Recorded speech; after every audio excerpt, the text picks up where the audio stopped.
Hello students, Puneet again.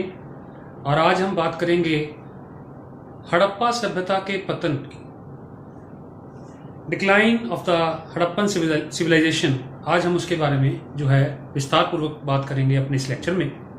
तो जैसा कि हमने पिछले लेक्चर में बताया था कि किस प्रकार हड़प्पा सभ्यता का अर्ली फेज और फिर मैच्योर फेज और उसके बाद पोस्ट हड़प्पन फेज जो है हमें देखने को मिलता है। एक सभ्यता शुरू हुई, विकसित हुई और पतन की तरफ बढ़ी। तो इस सभ्यता का पतन किस प्रकार हुआ, हमें कैसे पता लगता है, कौन से साक्ष्य मिलते हैं, किस प्रकार, कौन सी थ्योरीज हैं जिससे हम ये कह सकते हैं कि किस प्रकार इस सभ्यता का पतन हुआ। डिफरेंट स्कॉलर्स ने, विद्वानों ने जो थ्योरीज हमें दी हैं, आज हम उसके बारे में इस लेक्चर में चर्चा करेंगे। सो ग्रेजुअली ये जो सिविलाइजेशन थी, इसका पतन हमें देखने को मिलता है। क्रमिक पतन इसका हमें देखने को मिलता है, डिक्लाइन देखने को मिलता है। बहुत सारे नगर जैसे हड़प्पा, मोहनजोदारो, कालीबंगन, ये सारे नगर उचाट हो गए। बहुत सारे ऐसे भवन हमें बाद में देखने को मिले जो उन भवनों के ईंटों को लेकर बनाए गए थे। ग्रेट बाथ एंड जो ग्रेनरीज थी, जो अन्न भंडारण कक्ष थे, उनका प्रयोग धीरे धीरे खत्म हो गया, ना के बराबर हो गया। वो सभ्यता जो बहुत विकसित थी, विशाल थी, जो बात कर रही थी, स्नान के महत्व की बात करती थी, उसके ग्रेट बाथ जो विशाल स्नानागार मिला, उसमें अगर आप देखें कि उसका यूज बंद हो गया, तो अपने आप में एक विचित्र बात हमारे सामने आती है। एक और बात हम इसमें डिस्कस करना चाहेंगे इसी बात के साथ कि अगर आप हड़प्पा सभ्यता के बारे में कुछ भी जानते हो तो आपको पता होगा कि बहुत ही विकसित सभ्यता थी। अब ये सभ्य शब्द इसमें जुड़ गया है। सभ्य मतलब बहुत ही सोशली एडवांस कल्चर था ये। तो अगर आप इनकी गलियों के बारे में देखें तो एक सार की गलियां थी, एक समान थी सारी। और अगर आप देखें इनके जो घर बने हुए थे नक्शों के हिसाब से बने हुए हैं। और अगर आप देखें कि कोई भी घर, किसी भी घर का दरवाजा सड़क की तरफ नहीं खुलता है, नालियां ढकी हुई थी, हवा के आने से सड़कें अपने आप साफ हो जाती थी क्योंकि वो समकोण पर काटती थी एक दूसरे को, और जैसे हवा चली सड़कें अपने आप साफ हो जाती थी। रोशनी का प्रबंध था। इतनी विकसित सभ्यता का पतन आकस्मिक कैसे हो गया, उसके बारे में हम जो है वो आज बात करेंगे। इनकी पॉटरी, इनका जो बीड्स कल्चर है, जो गुजरात वाली साइड पे जो हमें मिलता है समुद्र के साथ, जो बीड्स, जो मोती, जो पिरोए हुए जो छोटे छोटे बीड्स हमें मिले, उनमें कमी आ रही है। इनकी कृतियों में कमी आ रही है, स्कल्पचर्स में कमी आ रही है। तो इस प्रकार बहुत सारे चीजों में हमें देखते हैं कि धीरे धीरे कमी आने से एक नागरिक सभ्यता का पतन हमें देखने को मिलता है। ग्रेजुअली ये सभ्यता जो है इसका अंत हो गया। अब अंत हुआ कि नहीं हुआ वो लास्ट में आपको पता लगेगा। जब ये लेक्चर खत्म होगा तभी हम कह सकते हैं कि पतन हुआ कि नहीं हुआ। मोहनजोदारो जो एक बहुत फेमस और इंपॉर्टेंट नगर था, जो तकरीबन 85 हेक्टेयर में फैला हुआ था, अंत में वो सिमट के सिर्फ 3 हेक्टेयर तक रह जाता है। ये अपने आप में एक विचित्र बात है।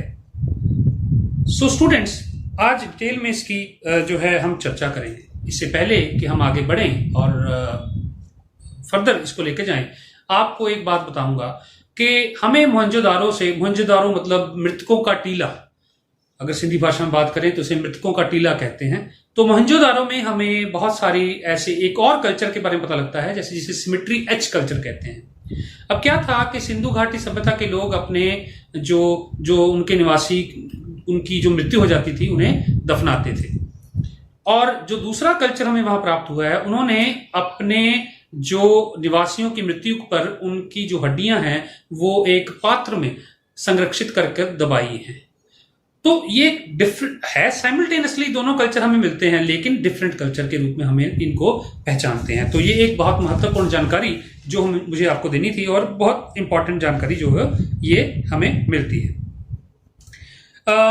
बहुत सारे प्लेस, चन्हुदारो, कालीबंगन, ऐसे बहुत सारे जो स्थान हैं, उनका भी पतन ग्रेजुअली हमें देखने को मिलता है कि उनकी जो भव्यता है उसका अंत हो गया, स्प्लेंडर एंडेड। सो हमें जो पता लगता है कि धीरे धीरे ये नगर भी खत्म हो गए।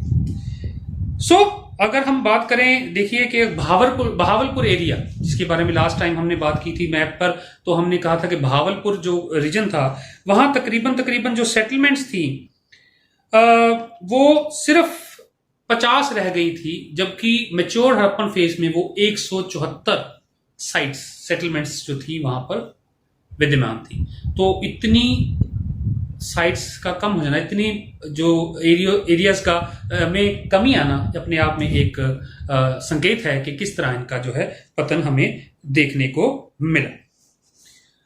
वेयर एज हम ये कह सकते हैं कि जैसे मोहनजोदारो, हड़प्पा और प्रमुख जो नगर थे कालीबंगन, चन्नदारो, इनका अंत हो गया, लेकिन पंजाब, हरियाणा, राजस्थान ऐसे और गुजरात ऐसे कई प्लेसेस में छोटे छोटे उपनगर बस्तियां विद्यमान रहीं जो चलती रहीं बाद में भी और हड़प्पा सभ्यता को आगे ले जाती रही। लेकिन जो नागरिक सभ्यता, जो विकसित नागरिक सभ्यता थी, उसका पतन हमें जो है धीरे धीरे देखने को मिला। सो आगे बढ़ते हुए हम जो बात करेंगे कि इन और क्या साक्ष्य मिले हैं हमें जिससे पता लगे कि इस सभ्यता का जो है वो अंत हमें देखने को मिला है। सो क्योंकि इनकी राइटिंग्स, इनकी जो यूनिफॉर्म वेट जो सिस्टम था, जैसे हमने पिछली बार बात की थी कि जो तौल प्रणाली थी इनकी, बाट जिससे ये तौलते थे, वो समान थे हर जगह। अब वो समानता भी धीरे धीरे खत्म होने की कगार पर थी। हमें ऐसे भी साक्ष्य जो मिले हैं। इनकी पॉटरी डिफरेंट हो गई थी थोड़ी सी, और इससे भी पता चलता है कि ये सभ्यता जो है धीरे धीरे एक जो समानता इन सभ्यता में थी वो हमें अब प्राप्त नहीं हो रही है। सो बहुत हम ये कह सकते हैं कि बड़ी बड़ी बस्तियों का परित्याग कर कर लोग छोटे छोटे नगरों में बस गए, लेकिन वो क्यों गए उसके बारे में हम जो है आज पड़ताल करेंगे। जैसा कि मैंने आपको कहा था कि ओवरसीज ट्रेड बड़ा प्रेवलेंट था that time. So when we talk about the overseas trade, हम कहते हैं कि मेसोपोटामिया से, मिस्र से इनका जो व्यापार चलता है। लेकिन अगर हम देखें तो तकरीबन मेसोपोटामियन लिटरेचर में 1900 बीसीई के बाद मेलुहा का जिक्र नहीं मिल रहा है। मेलुहा को हम जोड़ते हैं हड़प्पन सिविलाइजेशन से, इंडस वैली सिविलाइजेशन से। तो मेलुहा का जिक्र 1900 बीसीई के बाद हमें प्राप्त नहीं हो रहा, जिसके कारण भी हम ये अनुमान लगा सकते हैं कि जो विकसित हड़प्पन सभ्यता थी, मैच्योर हड़प्पन सभ्यता थी, उसका जो है अंत ग्रेजुअली हमें देखने को मिल रहा है। अब किस किस ने कौन कौन सी थ्योरी दी है, सबसे इंपॉर्टेंट पार्ट इस लेक्चर का जो मैं बोर्ड पर नोट करने जा रहा हूं, आप उसको जरूर नोट करें कि किस किस स्कॉलर ने कौन कौन सी जो थ्योरी है हमें दी है। तो फर्स्ट ऑफ ऑल हम स्टार्ट करेंगे एक्सटर्नल एग्रेशन से। एक्सटर्नल एग्रेशन,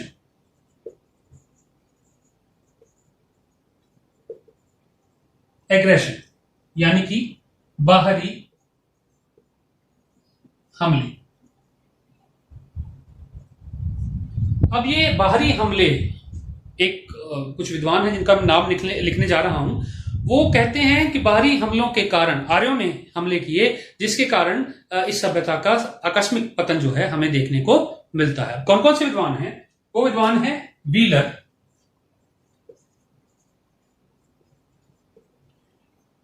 स्टुअर्ट पिगॉट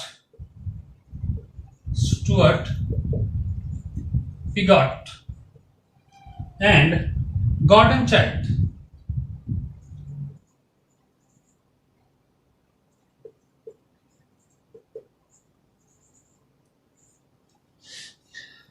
मुख्यतः ये तीन विद्वान इस बात पर राजी हुए हैं कि बाहरी हमलों के कारण इस सभ्यता का हमें आकस्मिक पतन जो है देखने को मिलता है। सेकंड हमारे पास आता है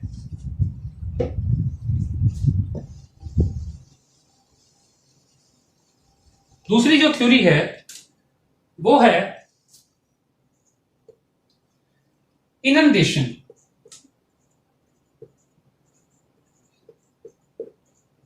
या सैलाब। इसे बाढ़ भी कह सकते हैं। एक बहुत बड़ा सैलाब आया, बहुत बड़े जो है बाढ़ आई, जिसके कारण ये जो नगर हैं ये बह गए, तबाह हो गए, फना हो गए, और उसके बाद ये लोग जो है मजबूरी में इनको अपने नगर छोड़ के डिफरेंट डिफरेंट जो है पार्ट्स में जाना पड़ा। ये एक बारी नहीं होता, ये कई बारी की समस्या होती है, और लोग तंग आकर यहाँ इन नगरों को छोड़कर दूसरे नगरों में जाकर, छोटे नगरों में, गांव में, उपनगरों में बस गए, जाके कस्बों में बस गए। तो ये थ्योरी कौन देता है? M.R. Sahni, bye M.R. Sahni हमें ये थ्योरी देते हैं। थर्ड जो थ्योरी है वो है एपिडेमिक या महामारी। जैसे आप देख रहे हैं आजकल कोरोना कोविड-19 एक भयानक महामारी, एक पेंडेमिक के रूप में हमारे सामने आ रही है। तो उस समय कुछ विद्वानों का यह कहना है कि शायद कोई महामारी रही होगी जिसके कारण ये सभ्यता अचानक से गायब हो गई, बड़े बड़े नगर तबाह हो गए, खत्म हो गए, क्योंकि इस महामारी का उनके पास कोई इलाज नहीं था। अब ये कौन कह रहा है? ये कह रहे हैं KVR कैनेडी, KVR कैनेडी। तो इनका कहना है कि महामारी से इन नगरों का जो है वो अंत हमें देखने को मिलता है। नेक्स्ट जो हमारी जो थ्योरी है अगली, वो थ्योरी है, fourth one is tectonic disturbance. Tectonic disturbance.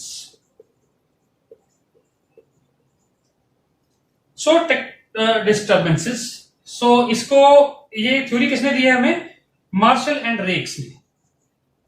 Martial and racks, ये जो दो विद्वान हैं ये कहते हैं कि भूकंप की वजह से सुनामी टाइप लहरें जो उठी, जिन्होंने जो है इन नगरों को तबाह कर दिया। दैट्स वाई ये नगर अलोप हो गए, और इन नगरों की बजाय जो आबादी है वो डिफरेंट डिफरेंट, जो बच के लोग हैं वो डिफरेंट डिफरेंट पार्ट्स में जाकर बसने लगे। उससे अगला आती थ्योरी जो है वो है fifth, sudden decline. Sudden decline, अचानक से ये सभ्यता गायब हो गई। ये थ्योरी देते हैं व्हीलर। हमने पहले भी इनकी बात की थी जब हम फर्स्ट बात कर रहे थे। व्हीलर, मॉर्टिमर व्हीलर जो है ये कह रहे हैं कि आकस्मिक, अचानक से, सडन इनका जो है डिक्लाइन हमें देखने को मिलता है। अगली थ्योरी सिक्स्थ है क्लाइमेट चेंज। क्लाइमेट चेंज, अब मौसम बदला, क्लाइमेट बदला, और जिसको ये सहार नहीं सके, और इस सभ्यता का अचानक से जो है बरसात, जैसे क्लाइमेट चेंज आज हम देख रहे हैं कि बरसात जो है वो जब उसका मौसम होता है तो कम हो रही है, और जब मौसम नहीं होता तो ज्यादा हो रही है, जिसके कारण फसलों का नाश हो रहा है, फसलें खत्म हो रही हैं, और डे बाय डे जो डिक्रीज हो रहा है हमारा, जो क्लाइमेट चेंज की वजह से हमें जो समस्याएं आ रही हैं, प्रॉब्लम्स वी आर फेसिंग, वो बहुत क्रिटिकल जो है सिचुएशन क्रिएट कर देती है। इनके साथ भी कुछ ऐसा रहा होगा, बट सीवियरिटी ज्यादा होगी, जिस कारण इनका जो है अंत हमें देखने को मिला। ये थ्योरी कौन दे रहा है क्लाइमेट चेंज की? R.L. स्टीन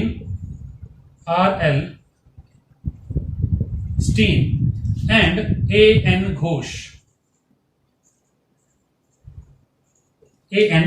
घोष।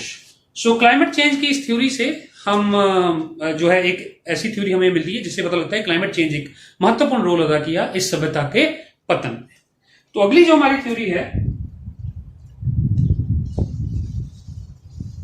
वो है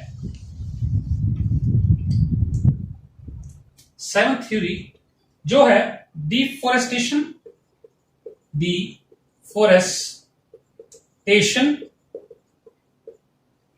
स्कार्सिटी ऑफ रिसोर्सेज,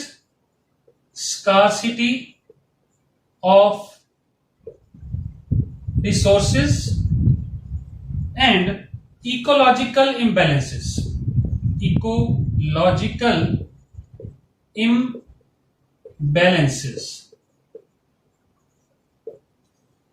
ये एक बहुत गौर करने वाली बात है कि जंगल खत्म हो गए और संसाधनों की कमी हो गई, और इकोलॉजिकल इम्बैलेंसेस जो हैं वो इकोलॉजी में जो सिस्टम में जो बैलेंस था वो खत्म हो गया।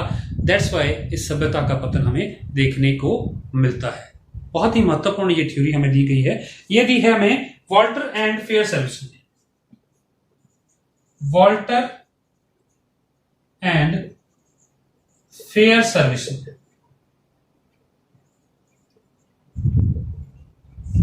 ये दो विद्वानों ने हमें इस थ्योरी का जो है प्रतिपादन करते हैं कि किस वजह से, इन वजहों से इस सभ्यता का जो है वो अंत हमें देखने को मिलता है।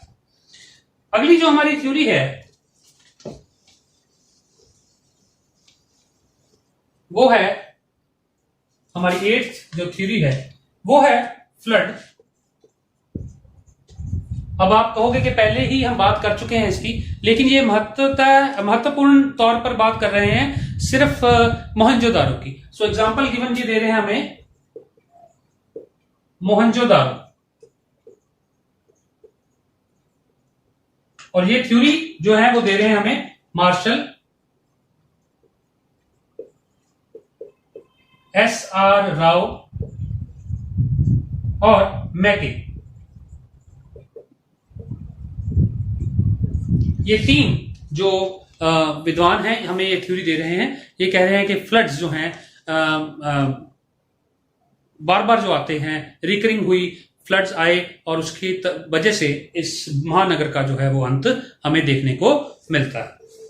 Last but not the least हमारे पास जो अगली थ्योरी है वो है the destruction due to the change in course of river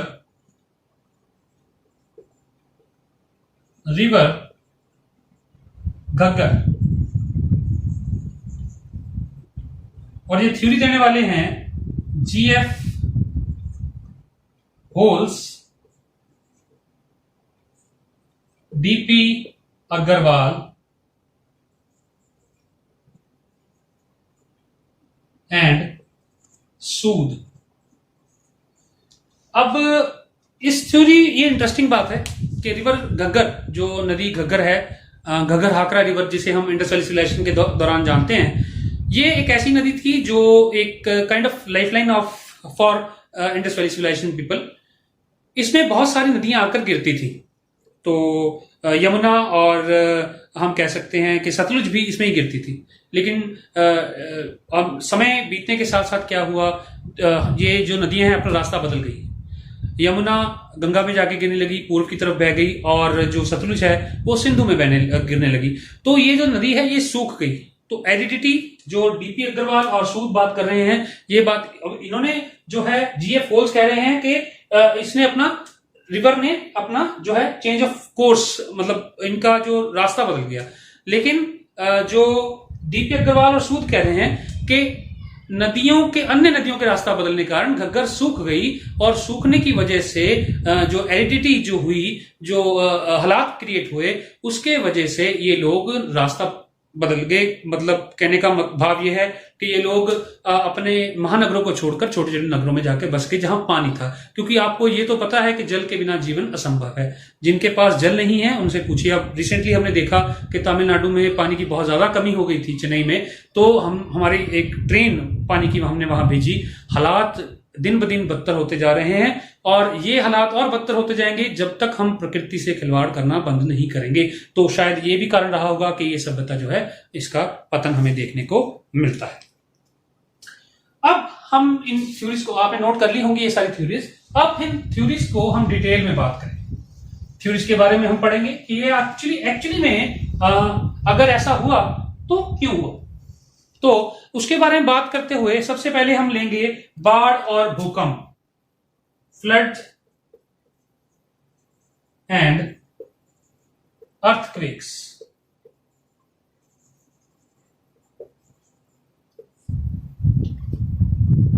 floods, तो फ्लड्स के बारे में जब हम बात करते हैं, सिंधु घाटी सभ्यता की खुदाई के दौरान मोहनजोदाड़ो जो नगर था उसमें, हड़प्पा जो नगर था, इनमें काफी जगह हमें प्राप्त होता है कि बहुत कीचड़ की बहुत लेयर, परतें जो हैं बहुत बड़ी बड़ी हमें मिलती हैं। कई जगह तो 80 फीट के करीब, तकरीबन बहुत बड़ी मात्रा में कीचड़ जो है हमें उसकी लेयर जो प्राप्त होती है। तो इससे हम अंदाजा लगा सकते हैं कि ये जो पानी है, ये जो कीचड़ है, ये पानी के साथ बहकर आया होगा, क्योंकि बाढ़ जो है वो जब आती है अपने साथ जो है बहुत सारा मलबा कीचड़ जो है वो लेकर आती है। तो ये भी कारण रहा होगा। तो इसके कारण क्या हुआ कि बार बार ये शहर वीरान होते गए और बार बार इन शहरों में बाढ़ आती गई, लोग इसको सहन नहीं कर सके और वो छोड़ के चले गए। जो लोग बचे उन्होंने अपना जो है वो बदल लिया, किसी और नगर में, छोटे नगर में, गांव में जाकर बस गए। अब इसमें जो हम बात कर रहे हैं कि तो स्टूडेंट्स, हम बात कर रहे थे फ्लड्स एंड अर्थक्वेक्स की। तो जब हम अर्थक्वेक्स की बात करते हैं, भूचाल, भूकंप की बात करते हैं, तो जैसे कि हमने पीछे नोट किया था कि थ्योरी रेक्स देते हैं, और रेक्स कहते हैं कि कैसे भूकंपों की वजह से जो है इस सिंधु क्षेत्र में अस्थिरता का माहौल पैदा हो गया। भूकंपों की वजह से सुनामी आई और सुनामी की वजह से ये शहर जो है वो तबाह हो। अब tsunami, not that kind of tsunami जो अभी पीछे हमने देखी है, जैसे सिंधु क्षेत्र में वो भूकंप आए और उन भूकंपों की वजह से बहुत जो है शहर बर्बाद और तबाह हो गए। सिंधु क्षेत्र का जो रीजन है वो ख़त्म हो गया और ये लोग जाके अलग अलग शहरों में, छोटे नगरों कस्बों में हैं वो जो बस गए। अब वो बता रहे हैं कि भू आकृति की दृष्टि से यह क्षेत्र अशांत भूकंप क्षेत्र है, सिंधु का क्षेत्र जो है वो है, और बाढ़ों का स्तर जिसकी वजह से, भूकंप की वजह से ऊंचा हो गया और जिसकी वजह से ये जो हम देखते हैं कि इस इलाके का जो है, इस पूरे रीजन का जो है पतन हमें देखने को मिलता है। इसका वो उदाहरण भी देते हैं कि कराची के पास बालाकोट और मकरान तट पर जो सुक्का को और सुक्का गंदोर, जिसकी हमने पिछली बारी बात की थी, ये जो साइट्स हैं ये पुरातन समय में समुद्र के बिल्कुल नज़दीक मानी जाती थी और आज के समय में ये समुद्र से काफ़ी दूर है। तो इससे हम कह सकते हैं कि किस प्रकार ये नगर जो हैं धीरे धीरे तबाह हुए और इसकी वजह से ये जो लोग हैं यहाँ से किसी और जगह जाके बस गए। अब इसकी ये जो हिस्टोरिकल फैक्ट्स होते हैं, इनकी आलोचना भी बहुत होती है। तो H.T. लैम्ब्रिक जो इसकी जो है आलोचना करते हैं, वो ये कहते हैं कि अगर जो है रेक्स ये कहते हैं, उनकी जो हाइपोथेसिस है, जो परिकल्पना है, जिसके अनुसार वो कह रहे हैं कि पानी जो है उस पर बांध बन गया और भूकंपों की वजह से वो पानी जो है ऊंचाई में गिरा और जिसने तबाह कर दिया इन शहरों को। तो अगर उस पानी पर गारे की वजह या गाद की वजह से कोई बांध बन गया था, तो जब पानी का बहाव होता है तेज, तो वो बह जाना चाहिए था, वो वहीं नहीं रहना चाहिए था, वो डिपॉजिट जो हुआ सिल्ट वो वहां नहीं रहना चाहिए था। इसका एग्जांपल वो देते हैं कि 1819 में सिंधु में ऐसा ही एक जो है गारे का जो है बांध सा बन गया था, लेकिन सिंधु की एक छोटी सी जो है नदी, इसे नारा कहते हैं, उस नदी ने, नारा ने ही कुछ, उसमें थोड़ा पानी ज़्यादा आया और उसने वो बांध बहा दिया। तो ये तो कोई एग्जैक्ट रीज़न नहीं हो सकता जिसके कारण हम कह सकते हैं कि यहाँ जो है ये नगर ख़त्म हुए। उनका ये भी मानना है कि मोहनजोदाड़ो की गाद जो है वो बाढ़ के कारण इकट्ठी नहीं हुई थी, बल्कि ये गाद जो है, ये मिट्टी जो है, ये जो कीचड़ की बात हम कर रहे थे, ये किसी और कारण की वजह से यहाँ इकट्ठा हुआ था। सेकंड जो हम बात करेंगे वो है सिंधु नदी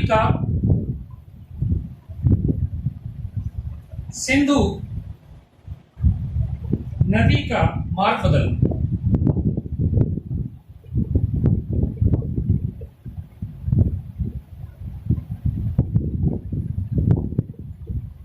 अब ये जग जाहिर बात है कि नदियां समय दर समय अपना मार्ग बदलती रहती हैं। भारत में कई नदियों को हमने बांध रखा है। बांधी हुई नदियां अपना जो है वो मार्ग नहीं बदल सकती, लेकिन कई ऐसी नदियां हैं जैसे सतलुज है, हम देखते हैं पंजाब में, तो वो टाइम टू टाइम अपना जो है रीजन चेंज करती रहती है। फ्लो जो है, कोर्स ऑफ रिवर है, वो चेंज थोड़ा थोड़ा होता रहता है। इसी प्रकार इतिहास में सबसे बड़ी मुश्किल यही आती है कि अगर किसी नदी का जिक्र हम करते हैं आज, तो वो उस समय किस प्रॉपर कोर्स में बह रही थी उसका अंदाज़ा लगाना बहुत मुश्किल काम इतिहासकार के लिए आता है। सो लैम्ब्रिक जो चैलेंज करते हैं रेक्स की थ्योरी को, भूकंपों वाली और बाढ़ वाली को, वो कहते हैं कि सिंधु नदी जो है वो मोहनजोदाड़ो से लगभग 30 किलोमीटर दूर हो गई थी, दूर चली गई थी। उसके रास्ता बदलने के कारण ये नगर वीरान हो गए, क्योंकि पानी की यहाँ किल्लत हो गई, पानी की यहाँ मुश्किल हो गई, कमी हो गई, scarcity of water we can say हो गया, और जिसके कारण ये नगर जो है वीरान हो गए। रेत और गाद जो वहां पाई गई है वो हवा से उड़कर आई थी, वो वहां बाढ़ की वजह से नहीं आई थी। सो ये भी इनकी जो थ्योरी है ये देते हैं। थर्ड जो हमारे पास थ्योरी आती है वो आती है शुष्कता। शुष्कता यानी इसको हम कह सकते हैं एरिडिटी में वृद्धि और घग्गर का सूख जाना, और घग्गर का सूख जाना।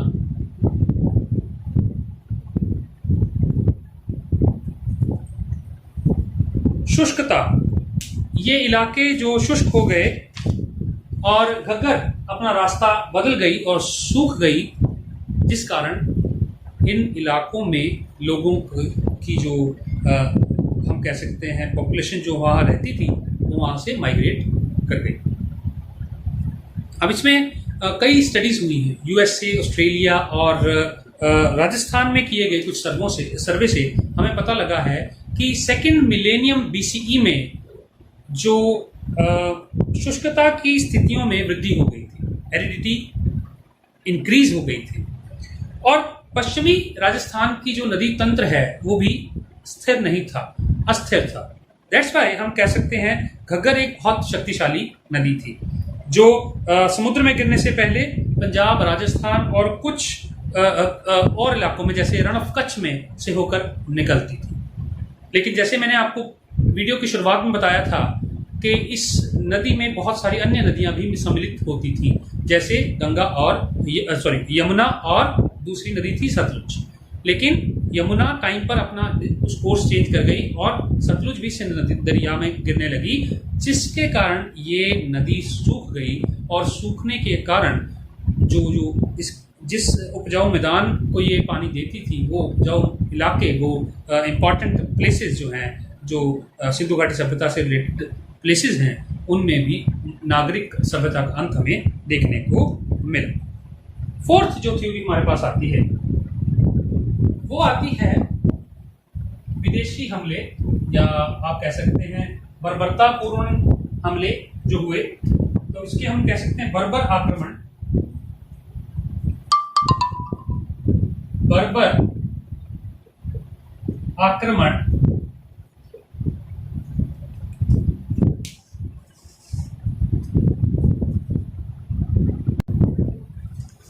अब व्हीलर ये कहते हैं कि सिंधु घाटी सभ्यता के जो महत्वपूर्ण नगर है जैसे मोहनजोदाड़ो, इस नगर के जब हम बात करते हैं अंत में, अंतिम चरणों में, आवास के अंतिम चरणों में हमें नरसंहार के साक्ष्य प्राप्त हुए। बहुत सारे मानव कंकाल हमें प्राप्त हुए हैं। इसके अलावा हम ये भी कह सकते हैं कि ऋग्वेद में उल्लेख है दास या दस्यु जो किलों का निर्माण करते हैं, और पुरंदर इंद्र, जो इंद्र को पुरंदर कहा जाता है, जो इन किलों का, इन जो है प्लेसेस का नाश करने वाला है। तो इन सभी चीजों से हम ये आइडिया लगा देते हैं। एक और उदाहरण है हरियूपिया, जिसका हम कहते हैं कि मेल खाता है हड़प्पा से। हरियूपिया नगर और हड़प्पा नगर सेम है, ये भी एक आइडिया, एक थ्योरी मानी जाती है, जिस कारण हम कह सकते हैं कि बर्बर आक्रमण यानी आर्यों के आक्रमण की वजह से इस सभ्यता का नाश हो गया, और ये सभ्यता, नागरिक सभ्यता जो उस समय थी, प्रॉपर मैच्योर फेज था, उसका अंत हुआ और टेक ओवर कर लिया गया आर्यों की तरफ से। सो इसके बाद हम आगे बढ़ते हैं। तो नेक्स्ट हमारा जो है अगली थ्योरी हमारे पास आती है इकोलॉजिकल इम्बैलेंस, यानी इकोलॉजिकल इम्बैलेंस। पारिस्थितिक असंतुलन, थ्योरी ऑफ ग्रेजुअल डिक्लाइन। अब परिस्थितियों की हम बात करते हैं तो परिस्थितियां जब तक आपके अनुकूल हैं तो जीना आसान है, जब मुश्किल हो जाती है तो बड़ा कठिन हो जाता है। जैसे आज हम डील कर रहे हैं कोरोना वायरस से, कोविड से, तो परिस्थितियां हमारे अनुकूल नहीं हैं। ग्लोबल वार्मिंग है और क्लाइमेट चेंज है। इन सभी मुश्किलों से, पोल्यूशन है, इन सभी मुश्किलों से कैसे टैकल करना है, इनको कैसे टैकल करना है, कैसे जीना है, हाउ टू सर्वाइव, तो यही मुश्किल जो है उस समय भी शायद फेस उनको आई होगी। तो फेयर सर्विस इन बातों पर कहते हैं कि जो हड़प्पा सभ्यता के गांव थे, उनका जो उत्पादन था, उस उत्पादन, कृषि उत्पादन या अन्य उत्पादन जो उनका था, उसका 80% कंजम्पशन वो खुद करते थे और 20% वो बाजार में लाते थे जो बेचते थे। समय के साथ साथ क्या हुआ कि हालात चेंज हुए, क्लाइमेट चेंज हुए, शुष्क हालातों में फसल कम हुई, जिसकी वजह से क्या हुआ कि धीरे धीरे फसल की उत्पादकता कम हुई और जिस कारण ये लोग नगरों को छोड़कर अन्य नगरों की तरफ प्रस्थान जो है कर गए। ये भी कहा जा रहा है क्योंकि इन क्षेत्रों में अंधाधुंध प्रकृति के साथ खिलवाड़ किया गया, सोर्सेज का एक्सेसिव प्रयोग जो है, उससे ईंधन का एक्सेसिव प्रयोग जो है, जिसके कारण ईंधन खत्म होता गया, लकड़ी खत्म होती गई, हालात खराब होते गए और इन नगरों का अंत जो था। उत्पादन से आवश्यकता का अधिक होना यही साबित करता है कि हालात ठीक नहीं है, जिस कारण स्कार्सिटी ऑफ सोर्सेज जो है हम देखने को मिलता है। इकोलॉजिकल इम्बैलेंसेस से स्कार्सिटी ऑफ सोर्स जो है हमें प्राप्त होता है। लेकिन इस थ्योरी को भी चैलेंज किया जाता है। ये कहा जाता है कि भारतीय उपमहाद्वीप में उस समय के बाद भी उर्वरकता प्रॉपर पाई गई है और इसीलिए इसके बारे में ज्यादा से ज्यादा रिसर्च होनी चाहिए, क्योंकि थोड़ी रिसर्च से हम ये साबित नहीं कर सकते कि उस समय उर्वरकता में कमी आई, भूमि उर्वरक नहीं थी, भूमि उपजाऊ नहीं थी, जिसके कारण इन नगरों को जो नुकसान झेलना पड़ा। हड़प्पा निवासियों की जीविका संबंधी अपेक्षाओं की गणना करने के लिए भी अभी काफी रिसर्च जो है हमें जो है वास्ट रिसर्च हमें चाहिए, एक्सेसिव रिसर्च चाहिए, जिसके आधार पर हम कोई नतीजे पर पहुंच सकते हैं। अन्यथा इस थ्योरी को भी जो है चैलेंज किया जाता है। लेकिन अब हम जिस बात पर आने वाले हैं, बहुत most important part of the lecture is कि ये हड़प्पा सभ्यता का पतन नहीं मानते हम। कुछ विद्वान ये कहते हैं कि ये सभ्यता जीवित रही, ये परंपरा जो है जीवित रही, ये ट्रेडिशन सरवाइव करता रहा। वो कैसे? अब ये कहते हैं कि 1960 तक जिन विद्वानों ने इस सभ्यता के बारे में पढ़ा या सर्च की, वो इस सभ्यता के पतन को मानते हैं कि आकस्मिक पतन हुआ, अचानक ये सभ्यता खत्म हो गई।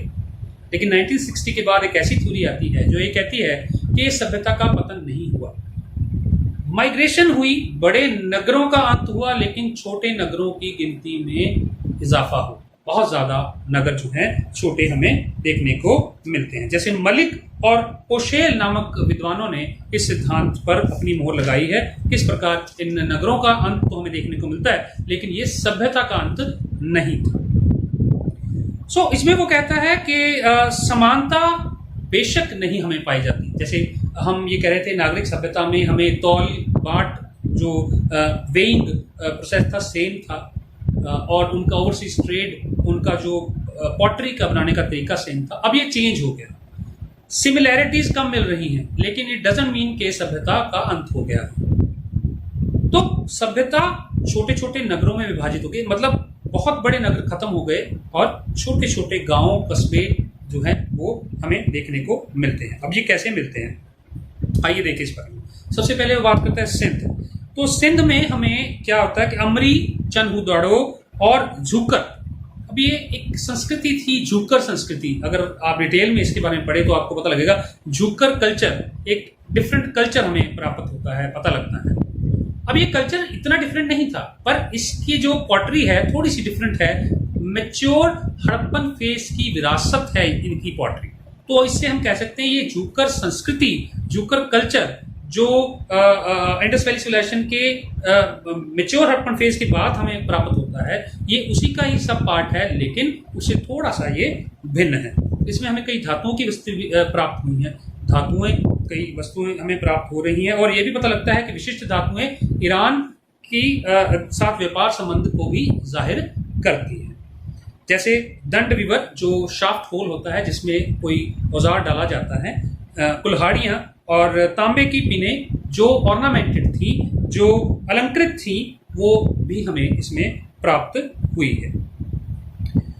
इसके अलावा भारत और ईरान के बॉर्डर्स पर, उनके जो सीमांत प्रदेश हैं, उन पर भी हमें बहुत सारे जो हैं उस समय की साइट्स जो हैं प्राप्त हुई हैं, और उन साइट्स में हमें बहुत सारी ऐसी चीज़ें प्राप्त हुई हैं जो भारत के अन्य क्षेत्रों से भी प्राप्त हुई हैं। इसका मतलब ये सभ्यता सरवाइव करती गई, लेकिन इसमें कुछ बदलाव आए, कुछ ग्रेजुअल चेंजेस आए, जिसके बाद ये सभ्यता आगे बढ़ी, विकसित नगरों से निकलकर छोटे छोटे नगरों में विभाजित हो गई। अब साइट्स लाइक शाही तंब, मुंडीगाग, नौशहरा और पिराक जैसी स्थानों पर जो है हमें बहुत सारे ऐसे जो है साइट्स प्राप्त हुई हैं, और पता लगता है कि इन लोगों का ईरान के लोगों के साथ भी संबंध वैसा ही था। पंजाब, हरियाणा, राजस्थान, अब हम बात करें मिताथल हरियाणा में, रोपड़ और सीसवाल ऐसे प्लेसेस हमें मिले हैं जो बाद में भी सरवाइव करते रहे और बहुत प्रसिद्ध स्थान थे जिन्होंने इन परंपराओं को आगे कायम रखा।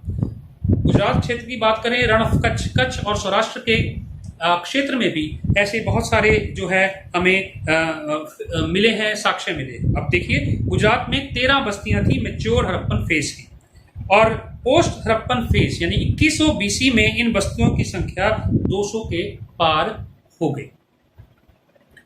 अब अगर हम बात करते हैं इस सभ्यता की, तो बस्तियां नगरों के पतन के बाद बढ़ रही थी। बढ़ कैसे रही थी? बढ़ इस तरह रही थी कि लोग माइग्रेट होकर छोटी बस्तियों में आ गए। अब यकायक जो है पॉपुलेशन का बढ़ जाना, ये बात हजम नहीं होती, लेकिन माइग्रेशन से ये बात पॉसिबल हो सकती है कि वो लोग यहाँ आके बस गए, और उनके बसने से ये बस्तियां बढ़ती गई। इन साइट्स की जो है ये भरमार हमें देखने को मिलती है। हड़प्पा सभ्यता का अगर प्रसार बात करें तो ये भी माना जाता है कि एक कॉन्ग्लोमरेशन, एक मिलाप जो आर्यों के आने के बाद इस सभ्यता में देखा गया, जो बारीकियां इस सभ्यता की आर्यों के साथ मिल गई, जैसे हम कहते हैं ये कल्चरल एक कॉन्ग्लोमरेशन था, वो जो हमें यहाँ देखने को मिलता है, उससे भी ये पता लगता है कि इस सभ्यता ने अपने आप को जीवित रखा। अब फॉर एग्जाम्पल हम एक बात लेते हैं कि मच्छरों को मारने के लिए हम जिस दवाई का प्रयोग करते हैं, कुछ मच्छर उसकी बहुत थोड़ी मात्रा ग्रहण करते हैं और बच जाते हैं, और उनकी जो आने वाली जनरेशन होती है उस दवाई से बिल्कुल उसको परहेज नहीं होता है। इसी प्रकार कई सभ्यताएं जिन्होंने कुछ पार्ट अपना बचा लिया और वो मिल गई, मॉडरेट हो गई, जिन्होंने मॉडिफाई कर लिया अपने आप को, वो लंबे समय तक जो है सरवाइव करती रही।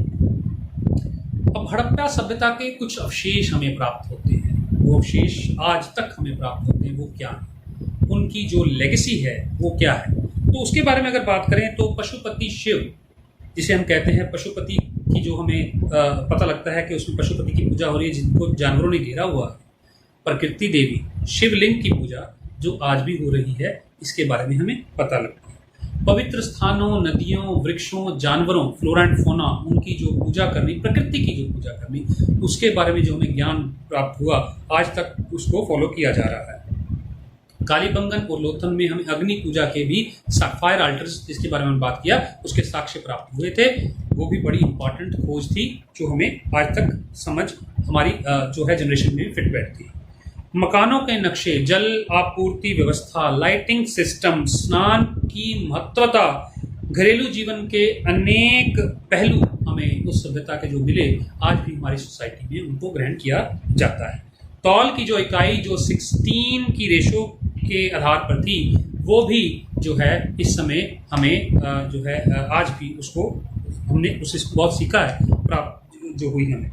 पॉटर्स व्हील, जो चाक जिसका प्रयोग करते हैं मिट्टी के बर्तन बनाने के लिए, उसका प्रॉपर प्रयोग इन्होंने किया था, उसी लेगेसी को हम आगे लेकर जा रहे हैं। बैलगाड़ी और नौकाएं, किश्तियां, बैलगाड़ी जो हमारे टाइम पे भी यूज होती रही हैं, वो हमें सिंधु घाटी सभ्यता के खिलौनों में उनके जो है जो हमें आर्टिफैक्ट्स मिले हैं उससे प्राप्त होती है। इसका मतलब हम उसी को ही आगे लेकर जा रहे हैं, तो स्टिल ये सभ्यता सर्वाइव कर रही है।